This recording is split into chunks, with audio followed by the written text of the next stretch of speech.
essa família, mesmo com este Deus indo na casa deles, né, Daia, a família está preocupada. Por quê? A morte estava rodeando a casa. A morte estava ali rodeando a casa. Diz que quando senta a coruja assim nas casas, diz que é a morte que está rodeando, né? Não sei. Então acho que a coruja estava ali. Diz que o seu irmão Lázaro estava enfermo, e com certeza, presta atenção, meus irmãos, Maria e Marta, suas irmãs, amavam demais este homem, esse irmão chamado Lázaro. Com certeza elas correram para lá e para cá, foram ali, né, nas farmácias de Betânia, compraram ali, né, os melhores remédios, tentando resolver a situação. Por quê? Tem coisa, meus irmãos, que é nós que vai fazer. Aquilo que eu e você pode fazer, Deus não move uma palha. Mas aquilo que eu e você não pode fazer, Deus levanta do trono para nos dar a vitória. Então o possível é eu que vou fazer. Deus não faz o possível, Deus faz o impossível. Então tem coisa, né, que tem alguns problemas que a gente se depara, que um pouquinho de esforço da nossa parte a gente vai resolver. Não é verdade? Você está com dor de dente, você vai ali, toma um espírito feio, né, 400, um espírito feio 600, já vai resolver o seu problema, até chegar o dia seguinte para você ir no dentista. Mas tem coisa, meus irmãos, que está na área do impossível. E chegou este momento que elas perceberam que estava na área do impossível. Então por isso que elas estavam aflitas. Por que eu estou falando isso? Não é porque Jesus, pode ver, Jesus estava com eles, Jesus estava junto com eles. Jesus, a Bíblia, nós lemos aqui, eu vou ler novamente, né? Que Jesus aqui, ó, que Jesus amava Marta e a sua irmã Maria e a Lázaro. Jesus amava. Mas isso não significa só porque Jesus está comigo que eu vou ficar ausente de problemas. Por quê? O problema está lá dentro da casa do crente. A doença, e vai agravar, viu? Não é só a doença, vai morrer. Lázaro vai morrer. Então o que eu estou querendo dizer? Não é porque Jesus está comigo que eu vou ficar ausente de problemas. Eu lembro muito bem que quando eu aceitei Jesus, pensa nos ventos, pensa nas tempestades. Quando eu peguei e falei assim, eu quero aceitar Jesus, meus irmãos, a partir dali começou as lutas. Está ali a minha companheira, começou os ventos contrários, a área financeira principalmente, porque ele ataca em todas as áreas, a área financeira, sentimental, conjugal, a sua saúde, ele ataca em todas as áreas. Para quê? Desanimar você, fazer você retroceder, falar, peraí, eu estou servindo a Deus, minha vida, você já viu aquele ditado? Eu lembro quando eu estava no mundo, que falava assim, nossa, parece que quanto mais hora, mais demônio aparece, e é assim mesmo. Sabe por quê? Para você desistir. Talvez você está vindo no culto assim, o inimigo está fazendo de tudo para tirar você da presença de Deus. Ele vai fazer de tudo. Por isso você tem que estar com os olhos espirituais abertos. Por isso você tem que ter um conhecimento bíblico. Para quê? Para você andar na palavra. Porque se você conhece a Bíblia fala claramente. E eu fico maravilhado porque Jesus não esconde a caminhada de um cristão. Ele não fala que a caminhada do cristão vai ser um mar de rosa. Não. Ele vai dizer em João 16, versículo 33, no mundo tereis aflições, mas tende bom ânimo, eu venci o mundo. Ele está falando, se eu venci, você também vai vencer. Glória a Deus. Glória a Deus. Mas quem são os que vencem? Os que insistem, os que perseveram. Você sabe o que significa a palavra perseverar? Continuar mesmo estando cansado. Talvez você está cansado de vir no culto e nada acontece. Talvez você está cansado de orar, de jejuar e nada acontece. Talvez você não está entendendo por que não está acontecendo, mas Deus está falando comigo e com você nesta noite. João 13:7, o que eu faço agora tu não entendes, mas entenderás depois. Não foi isso aqui que vai acontecer? Talvez Maria e Marta não estavam entendendo. Talvez Maria e Marta não estavam entendendo por que a enfermidade está na minha casa, eu sou crente. Por que essa situação, por que essa aflição? O versículo dizer que eu disse para os irmãos, o que eu faço agora tu não entende, você vai entender depois. Então você não tem que entender nada agora. Você precisa crer, você precisa confiar, você precisa entregar. Sabe essa preocupação que está tirando o seu sono? Entrega na mão daquele que pode resolver. Primeira Pedro 7, entregue todas as preocupações a Deus, porque Ele tem cuidado de vós. Salmo 37:5, entrega o teu caminho ao Senhor, confia nele e o mais Ele fará. Você confia nele? Então entrega na mão dele. Deixa ele fazer, deixa ele trabalhar, deixa ele fazer da forma dele, deixa ele fazer da maneira dele, que é boa, perfeita e agradável. Então, meus irmãos, estou dizendo, não é porque Jesus está comigo que eu vou ficar ausente de problema. Lembra das tempestades? Lembra quando Jesus fala para os discípulos, entra dentro do barco e passa para o outro lado da margem? E eles estavam em obediência. Eles não ficaram questionando, entraram no barco. Aí de repente veio um vento contrário, as ondas começam a cobrir o barco, e a Bíblia fala que Jesus estava no barco. E olha só, Jesus estava no barco e mesmo assim o vento veio, né? A tempestade veio, os discípulos estavam apavorados, tentaram de todas as formas, de todos os jeitos, porque eles eram marinheiros experientes, eles tentaram resolver, mas eles entenderam a certo ponto que estava na área do impossível. E eles falaram, né? Eles viram que fugia das suas possibilidades para resolver aquela situação. Aí foi neste momento, meus irmãos, difícil, quando eles entendem e entregam na mão daquele que pode resolver. Enquanto ele estava lutando com as suas próprias forças, Jesus estava na polpa do barco dormindo. Quando que Jesus levanta? Horas que ele chama, hora que ele fala assim: Jesus, não te importa que pereçamos. Foi neste momento que Jesus se levantou e disse: aquieta vento e aquieta mar. Porque o impossível somente Jesus pode fazer, meu irmão. É impossível para você, entrega na mão daquele que pode fazer. E o nome dele vai ser glorificado através deste testemunho que está que vai ser um testemunho grande. Essa luta que você está passando vai virar um grande testemunho, e o nome de Deus vai ser glorificado em nome de Jesus. Então olha aí, né? A tempestade, Jesus está missionário, está dentro do barco, né? E a tempestade veio. Só que vou falar para você, meus irmãos, a tempestade pode vir, mas o barco que Jesus está, ele não vai a pique. O barco que Jesus está, ele não vai afundar. Então o que eu estou querendo dizer? Não é porque você serve a Deus, talvez faz pouco tempo que você está servindo a Deus, você está passando um vento terrível. Essa mensagem é para você, Deus está falando com você. Está preocupado, que não está entendendo por que eu estou passando isso, por que eu estou doente, por que a minha vida financeira está desse jeito, por que a minha vida não vai para frente, entra ano e sai ano, a minha vida não sai, não está bem. Deixa Deus trabalhar, Deus está trabalhando na sua vida. Foi isso que Jesus falou? A hora que ele chega ali, Maria e Marta manda um mensageiro ali, Jesus vai falar o que? Vai falar para a mãe, você vai lá, vai falar para elas que tudo que está acontecendo é para que o meu nome seja glorificado. Ou seja, Jesus tinha um propósito naquela causa. Era um propósito, é que você do mesmo jeito, da mesma forma, da mesma maneira. Isso que você está passando é para que o nome de Deus seja glorificado lá na frente. Então o que eu estou querendo dizer, meu irmão? Não é porque Jesus está comigo, eu vou, não vai acontecer, não. Aí que vai vir o vento, aí que vai vir mesmo as tempestades, porque o diabo, meu irmão, ele não está preocupado com aqueles que estão lá no mundo, não. Ele está preocupado com você. Você é o alvo. Então ele vai se levantar de alguma forma. Talvez já está se levantando, com certeza, em alguma área. Se um cristão não está passando por luta, tem alguma coisa de errado.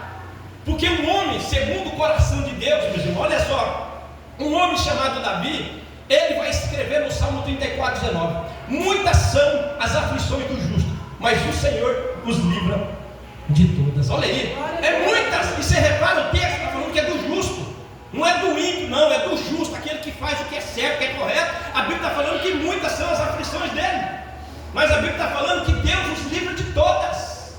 Então, se você está passando por algum momento difícil, fica tranquilo, apenas persevera, meu irmão. Ser fiel até para receber a salvação. A Bíblia não fala: ser fiel até a morte e dar-te-ei a coroa da vida. Porque é muito fácil, meus irmãos, servir a Deus, olha que as coisas estão fluindo, olha que o bolso está cheio, é muito fácil. Quero ver a hora que o bolso estiver assim, quero ver a hora que o vento começar a soprar. E Deus permite, sabia, as lutas, sabe por quê? Para separar o verdadeiro do falso.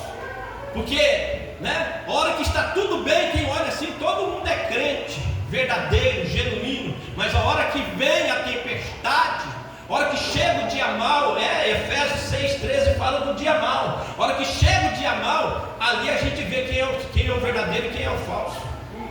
Não foi isso que aconteceu na família de Jó? Enquanto tinha tudo, enquanto tinha 7.000 ovelhas, 3.000 camelos, 500 juntas de boi, 500 jumentos, Deus era maravilhoso. Se você chega lá como um repórter para entrevistar os filhos, entrevistar ali a mulher de Jó, fala assim: mulher de Jó, o que Deus é para você? Ela ia rasgar elogios, falar: Deus é tudo para mim. Ia falar, ia rasgar elogio, eu não vivo sem Deus.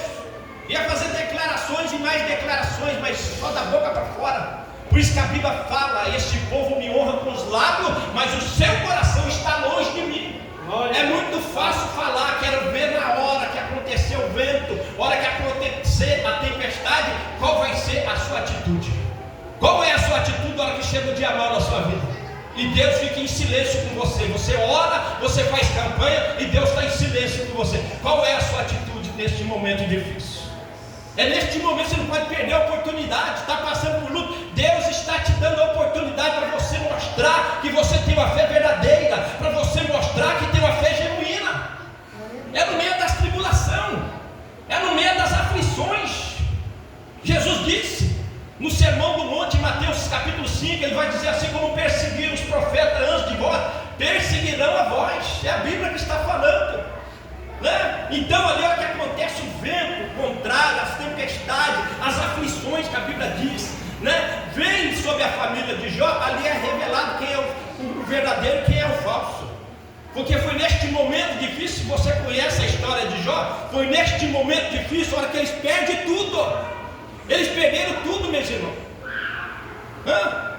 7.000 ovelhas em poucas horas, 3.000 camelos, 500 juntas de boi, 500 jumentas em poucas horas. Tudo aquilo que ele ganhou através do seu suor, ele perdeu tudo. E qual foi a atitude dele? E tem mais, além de perder a parte material ali, ele perdeu os 10 filhos de uma vez só. É 10 caixão um do lado do outro. Eu fico pensando, perder um filho já é terrível. Imagina aqui, meus irmãos, 10 caixão um do lado do outro. Quem sabe já olhando o rosto de cada um naquele caixão, talvez um deles ali chamou mais atenção, porque desde cedo ele estava abraçando o pai, desde cedo ele estava ali trabalhando junto com o pai, ajudando o pai, e agora o pai está vendo ele dentro do caixão. Foi neste momento difícil que este homem de Deus vai dizer que ele rasga o seu manto, raspa a sua cabeça, se joga ao chão e adora a Deus, meus irmãos, dizendo assim: o Senhor deu, o Senhor tomou, bendito seja o nome do Senhor. Olha aí que tremendo, meus irmãos. Então quem é eu que está aqui para de exemplo? As nossas lutas que nós estamos passando aqui não se compara com este homem de Deus. Então quem é nós a hora que chegar o dia mau? Jesus está nos ensinando. Quem é você a hora que chegar a tempestade? Porque as bênçãos de Deus vêm depois da prova de fé. As bênçãos que Deus tem para você vai ser depois que você manifestar a sua fé em meio à tribulação. Quem é você? Já chegou a luta? Qual que ensina a sua atitude? Então Jó mostra uma fé genuína que servia a Deus independente da situação. É como Abacuque vai dizer em Abacuque capítulo 3, versículo 17: ainda que a figueira não floresça, ainda que a vide não dê seu fruto, ainda que não haja alimento nos campos, gado nos currais, todavia me alegrarei no Senhor, que é o Deus da minha salvação. Olha aí que tremendo. Ele está falando do básico, ele está falando apenas da cesta básica, não está falando de picanha, não está falando nada, não, só o básico, matar fome. Ele está falando que mesmo que isto falte, ele está falando: eu vou adorar a Deus independente da situação. É esse tipo de pessoa que vai morar no céu, meus irmãos. Sabe por quê? Porque se você começar a agir assim, o diabo vai se levantar da sua área financeira, sentimental, conjugal, na sua saúde, e mesmo assim você mantém a sua fidelidade. Salmo 101, verso 6 diz que os olhos do Senhor estão sobre os fiéis da terra. Deus está à procura dos fiéis. Serve a Deus independente. Paulo vai dizer: eu aprendi a viver em todas e qualquer circunstância da vida, e nós também devemos. Então Deus está aqui nos preparando através dessa palavra. Se a luta ainda não chegou, ou se já chegou, não desanime, fique firme. Não deixe de orar, não deixe de jejuar, não deixe de vir nos cultos. Então Jó mostrou a fé genuína. Agora o outro lado, meus irmãos, olha aí. Por isso que a Bíblia fala, meus irmãos, Malaquias 3,18 diz assim: e outra vez vereis a diferença entre aquele que serve e aquele que não serve. Jó rasgou o manto e mostrou a sua fé genuína. A mulher dele, neste momento difícil, mostrou quem ela era.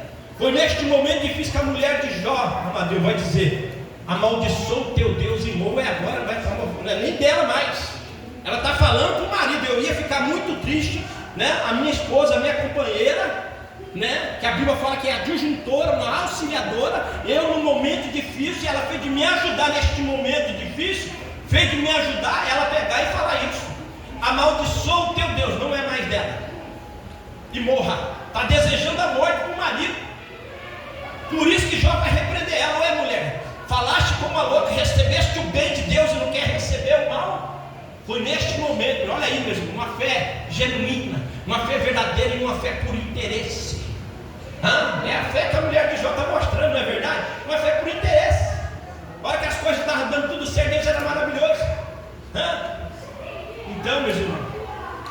É nesse texto que Deus está falando, independente da situação, né? Independente da situação, fique firme com Deus. Eu tenho isso dentro de mim. Desde quando eu comecei a servir a Deus, muitas pessoas, nós ia para os montes, nós ia orar, muitas pessoas desviaram, muitas pessoas pararam no meio do caminho, muitas pessoas vão lá em Londrina, e eu vou lá dia 14, eu vou estar lá em Londrina, com a minha família de Londrina, muitos estão desviados. Uma da mãe do rapaz ligou para minha esposa, né, pedindo o telefone, ligou a pessoa, por quê? Porque o filho está virado no alho, sabe assim? Desviou um pregador da palavra. E eu coloquei dentro de mim, e é biblicamente, sabe o que eu coloquei dentro de mim? Eu vou continuar independente da situação, porque eu não sirvo a Deus pelas coisas que Ele pode fazer. Ele já fez para mim há 2000 anos atrás. Ele morreu e ressuscitou por mim naquela cruz, né? Então Deus fazendo ou não fazendo, eu estou com uma preocupação: a minha salvação, o meu nome escrito no livro da vida. Então olha aqui, em nome de Jesus. Essa mensagem que eu poderia ficar pregando tanto tempo, João. Mas vamos aqui para o final, aqui, para vocês entenderem. Eu creio que vocês estão entendendo o que eu estou ministrando para vocês. Eu estou falando, só para resumir, que mesmo servindo a Deus, eu não vou ficar ausente de problemas. Mesmo eu servindo a Deus, o vento vai vir, a tempestade vai vir, só que a vitória é garantida. Se você perseverar, você vai ver a manifestação de Deus na sua vida. Porque as vitórias que eu vejo na Bíblia são pessoas que perseveraram. Em minhas lutas, em minhas aflições, eles continuam firmes. E lá na frente Deus honra, lá na frente Deus dá vitória. Lá na frente Deus vira o cativeiro, né? E Deus vai virar o céu também. Então o que elas fazem, meus irmãos? A hora que elas se deparam, elas vão pegar o mensageiro e vai falar para o mensageiro: você vai lá e vai falar para Jesus que aquele que tu amas, você vai falar assim: aquele que tu amas está enfermo, né? E o mensageiro vai até Jesus. E a hora que ele chega ali, conta a história para Jesus, meus irmãos. Jesus vai olhar e vai falar assim, para o mensageiro ir lá e falar para Maria e Marta, que tudo o que estava acontecendo era para que o nome de Deus seja glorificado. Glória a Deus, né? Qual que era a intenção, meus irmãos? Qual que era a intenção de Maria e Marta? O pensamento de Maria e Marta era que quando Jesus recebesse a notícia, Jesus deixasse de fazer os seus afazeres para poder socorrer, para fazer a vontade dela. Deus não trabalha como eu e você pensam. Deus vai fazer no tempo dele, na hora dele. Hebreus 10:36 vai dizer assim: mas necessitais de paciência, para que depois de ter feito a vontade de Deus, possais alcançar a promessa. Tudo tem o seu tempo determinado. Deus já determinou o dia da sua vitória, só que vai ser no tempo dele, na hora dele. Glória a Deus. Porque muitas vezes nós, como seres humanos, nós somos assim, meus irmãos. Nós somos ansiosos. Se Jesus fosse igual a mim, igual a você, muitas vezes impaciente, muitas coisas não estavam acontecendo nas nossas vidas. Mas por causa da sua paciência que ele tem de não chegar atrasado, nem fora de hora, ele espera. Por mais que lá do parapeito do céu ele olha para você, ele olha para a sua situação e ele fala para os anjos: eu estou tendo dó dela, eu estou tendo dó dele, mas se faz necessário esperar, porque quando eu operar um milagre na vida dele, o meu nome vai ser glorificado, o diabo vai ser envergonhado e a vida do meu povo edificado na minha presença. Glória a Deus. Talvez você está desse jeito, você está igual Maria e Marta, dizendo: Senhor, por que você não está vendo a minha situação? Porque é isso que Maria e Marta está dizendo. O senhor está vendo essa situação? Por que você não vem ao meu encontro para resolver essa situação? O senhor tem o poder, Jesus, de mudar a minha situação financeira, sentimental. Olha o jeito que está a minha vida sentimental. Olha o jeito que está o meu casamento. Olha o jeito que está a minha saúde. Talvez é esta a oração que você tem feito. Mas Jesus está dizendo que é no tempo dele, é na hora dele que vai acontecer, meus irmãos. Então tenha paciência, se coloca de pé em nome de Jesus. Confia